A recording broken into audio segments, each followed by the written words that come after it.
everybody, and welcome to our top 10 quick comic picks. I'm Andy. I'm Matt. We're here with Infinity Flux Comics out of Chattanooga, Tennessee, and this is our really quick show where we show you some of the biggest and best books that are coming out this week to your local comic book store, or maybe getting delivered to you in the mail if you head over to infinityflux.net and order your comics there.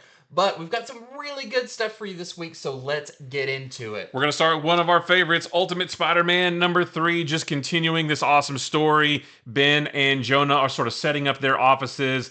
They are researching the Kingpin and why this mysterious green armored figure is attacking him. And we also see this mysterious green armored figure fight this universe's version of Bullseye, I guess. And there are a couple of identities revealed in this too. So this was just, I was surprised that they revealed them all this early. Yeah, really good issue. Also, I've got X-Men 97. So coming out just after the first issue launched last week, we have X-Men 97. This is actually a prequel comic to that, and it really does feel like it ties in with the story that just came out. You see how a lot of the pieces get to where they are. Just a lot of fun. Also just has that classic X-Men feel. So don't miss that one if you enjoy the X-Men 97.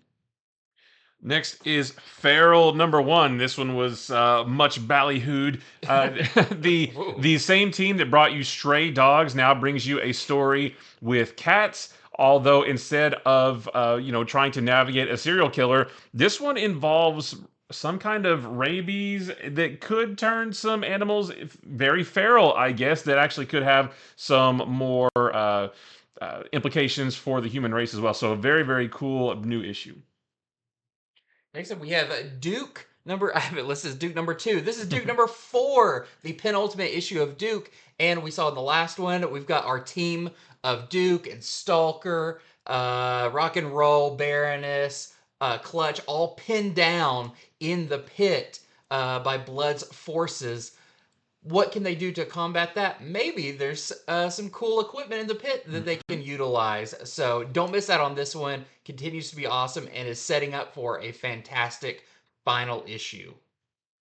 Next is Batman Dark Age #1. This is a new out of continuity series, sort of retelling Batman's origin, but in a much different way, and also set in real time. So jumping from 1957, when his parents were killed, to 1963, talking about how he grew up.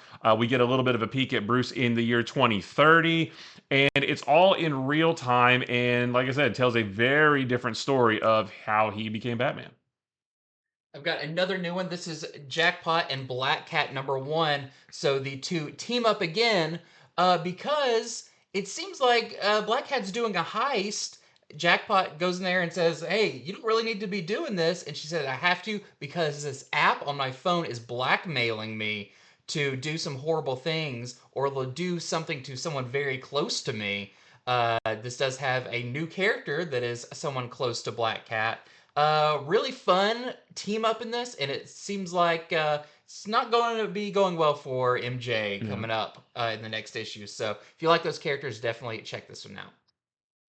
Next is a new series from Image called Under York. This is about a young artist named Allison who is trying to get ready for her first art exhibit, but she's also a witch. And when some other sorcerers and witches come calling, they're gonna tell her that she has to defeat this demon that she didn't even know existed. I've got a new one for the Spawn universe. We even see this new says new U up there in the corner. It's a new Spawn.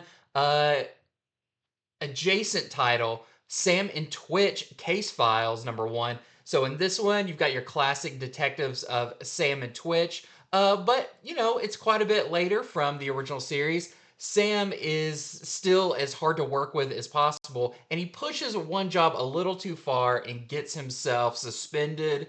And because Twitch wasn't there to calm him down, he also gets suspended. But they get a phone call from someone close to them who has a grisly case that they need help on. So if you are a fan of Spawn and the Spawn universe, definitely check this one out. It was really good. And last for me, I just wanted to highlight Green Arrow #10 because there are some very good Green Arrow family moments in this one. Joshua Williamson is really bringing this family back together to make them prominent in the DC universe. Green Arrow goes to retrieve the Sanctuary files that Amanda Waller wanted him to get, but it's not that easy when these members of the team are there waiting for him. But again, some very cool family moments, and I can't wait to see what this book does next for Amanda Waller. Mm. And lastly, for me, I've got The Goon, Them That Don't Stay Dead, number one. If you've never read The Goon, I highly recommend it. This is even a pretty good jumping on spot. This time, The Goon is just hanging out. He's not retired, but he doesn't have a current fight that he's into when a mysterious woman shows up to the town, apparently being pursued by something, and it's not long before Goon gets swept up in this world that she has. So definitely check out The Goon.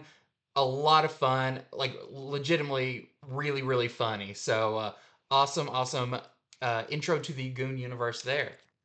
And that is it for our top 10 quick comic picks. Thank you so much for watching. Remember to head over to infinityflux.net where you can buy these books we just talked about while supplies last. And stay tuned for our longer show coming up where we'll be going over these books plus a lot more coming up very, very soon. So remember, do all the fun stuff, like, subscribe. We're so close to 3,000. Please help us get there if you enjoy the kind of stuff we're bringing you, all that good comic news and reviews. So, until next time, See see ya. ya.